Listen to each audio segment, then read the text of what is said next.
सनातन धर्म के लोगों, अभी थोड़ी देर पहले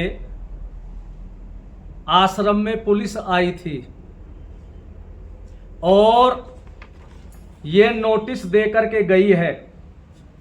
इस नोटिस में लिखा हुआ है कि आप समय समय पर ऐसे बयान देते हैं जिससे सौहार्द बिगड़ता है।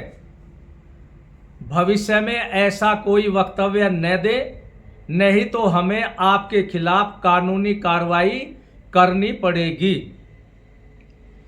मैं पुलिस प्रशासन से ही पूछना चाहता हूं, उन्होंने इस नोटिस में यह क्यों नहीं लिखा कि अब से पहले हमने कौन सा विवादास्पद बयान दिया है। हमने आवाज उठाई थी कि बहुत बड़ी संख्या में थूक मूत्र जिहादी गैंग हमारे देवी देवताओं के नाम का बोर्ड लगा करके होटल, ढाबे, चाय की दुकान, जूस की दुकान चलाते हैं और वे हिंदुओं के भोजन में थूक मूत्र का घृणित कार्य करते हैं।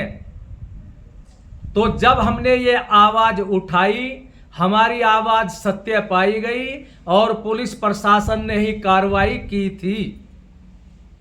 और उसके साथ कोई हिंदू गरीब परिवार जब पीड़ित होता है, उसकी कोई भी समस्या होती है और वो सब जगह जाता है, जब उसकी समस्या दूर नहीं होती तो वो आश्रम में आता है, हम उसकी आवाज बन करके बोलते हैं तो उसकी समस्या दूर होती है। तो क्या ये अपराध है?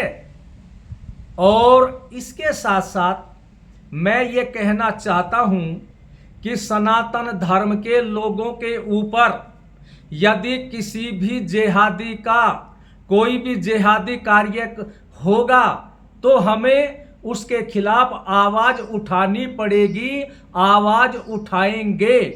और पुलिस प्रशासन से मेरा यह भी कहना है कि हम आवाज ये वर्तमान में नहीं उठा रहे हैं, पूर्व सरकारों में भी हमने आवाज उठाई है और सत्य के लिए हमने सत्य बोला, लेकिन सत्य बोलने पर भी हमें हमारे ऊपर झूठे मुकदमे लगाए गए, हमें जेल में भी जाना पड़ा।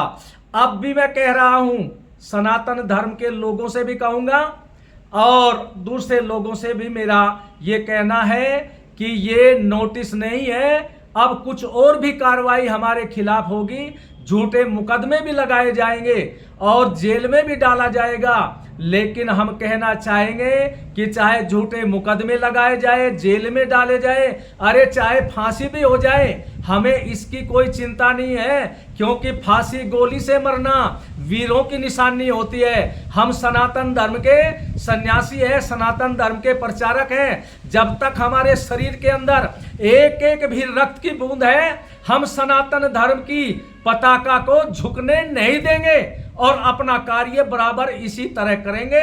पुलिस प्रशासन को जो भी करना है वे स्वतंत्र है, कर ले, हम उनको नहीं रोकते। और हमें यह भी पता है, जानकारी हो चुकी है, चर्चा चल पड़ी है समाज के अंदर कि पुलिस प्रशासन ये नोटिस किसके इशारे पर दिया है, किन लोगों के इशारे पर दिया गया है। आगे कार्रवाई भी हमारे ऊपर पुलिस प्रशासन नहीं करेगा, वो किसी के इशारे पर पुलिस प्रशासन झूठी कार्रवाई भी करेगा, हम उस झूठी कार्रवाई को भी सहन करेंगे।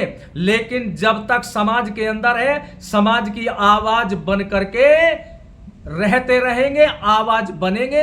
अगर समाज की आवाज बनना, सनातन धर्म की रक्षा करना अपराध है तो ऐसा अपराध तो पुलिस प्रशासन से मैं कहूंगा हमारे से होता रहेगा, क्योंकि हम मजबूर हैं, ये हमारे खून में है और हमारे सनातन धर्म में है।